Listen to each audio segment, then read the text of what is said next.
The Smart Cookie, from the #1 New York Times best-selling team Jory, John, and Pete Oswald. Greetings, I'm a cookie. I live in a bakery on a street corner near a river. Come on in. Welcome to our little community. It's a warm and supportive place to spend some time. Pretty fantastic, eh? These days life is sweet, but my journey wasn't always a cakewalk. When I was younger, I couldn't have imagined fitting in here. For a long time, I didn't feel comfortable speaking up or sharing my ideas. I didn't feel like a smart cookie. I wanted to be a cookie who knew all the answers, a cookie who felt confident in a group, a cookie who said aha when solving a puzzle. Like this, aha. Looking back, I had some trouble in my early days. I went to school in a gingerbread house. Our teacher, Miss Biscotti, was kind and patient. When I arrived each morning, she'd wave at me and smile. But I didn't get the best grades, and I never raised my hand because I couldn't think of the answers as fast as the others. And I was the last to finish most tests. It wasn't because I didn't care, and it wasn't because I didn't try. Sometimes I'd get distracted and mess up, even though I knew the material. Those were the most frustrating moments of all. Once I misspelled the word dough. That was rough. Another time I added when I meant to subtract. Occasionally we'd have a lesson where I had absolutely no idea what was happening. I just couldn't keep up. I imagined that my desk was a raft and that I was completely lost at sea, because that's what it felt like. At night I slept in a cookie jar.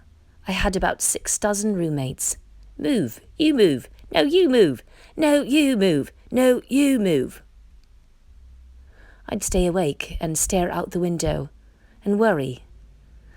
And it went this way day after day after day. But then something happened that changed everything. It all started with a homework assignment. Miss Biscotti requested our attention one afternoon. "Tonight, I would like you to create something completely original," she announced. "It can be anything you want. Please bring it to class tomorrow." That was it. There were no further instructions. Miss Biscotti winked at me as I gathered my belongings. I felt like I had a million butterflies in my stomach. Create anything? Something original? Due tomorrow? Gulp. When I got home, I immediately went to work. At first, I tried a cooking project. The results were half-baked. Next, I tried to hammer and nail something. It splintered immediately. Then I tried making a sculpture. It was a complete bust. I wondered if I was about to fail yet another assignment. I was stuck. I stared out the window and watched the rain hit the river. There was something mesmerizing about the water, how it moved in such a chaotic way, swirling around and around, yet ultimately figuring out exactly where it needed to go. Suddenly I had an idea. I decided to write something original. A poem. I came up with a title based on how I'd been feeling. My crummy days. After that, the rest of it seemed to fall into place. I wrote, and I wrote. I lost track of time. An hour went by in a flash. "Aha!" I said when I was finished. I couldn't sleep that night, but it wasn't because I was worried. It was because I was excited. I felt like I had really accomplished something. I felt smart. The following day, Miss Biscotti asked for volunteers to share what we'd created. One kid showed off his original frosting art.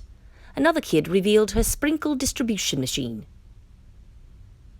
It was neat seeing how everyone was good at such different things.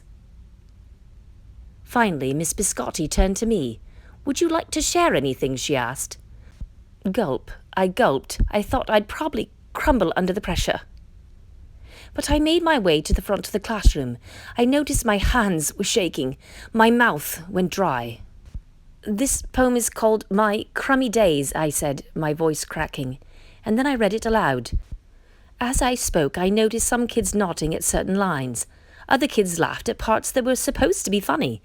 As I built toward the finale, I felt myself becoming more confident and animated. And in the end, everybody clapped and cheered. I promise you this, I'll never, ever forget it. Miss Biscotti was beaming. No one but you could have written that poem, she said. It was completely original. Aha! I had done it. I'd created something and shared it with the world. Well, my world, at least. The rest of the day was a blur. By recess, I was already planning my next poem. I would call it My Sweet Morning. Aha! I thought when I came up with the title. Later that afternoon, Miss Biscotti handed me a note. It said that I should keep on writing, no matter what. That meant so much to me. School was a bit different after that. I wasn't so scared to raise my hand, or ask a question, or share my work. Sure, some things still don't come as easily for me as they do for others. But now I know that you can be smart in many different ways.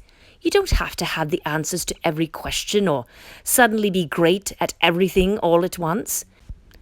You just need a chance to try all kinds of things, to find out who you are and what you like to do. As for me, I learned that I can write and I can think up great ideas, and I've found plenty of other things I'm good at too. I no longer feel lost at sea. It's more like floating down a river. And the best part is, there's always more to learn, because we're all smart cookies.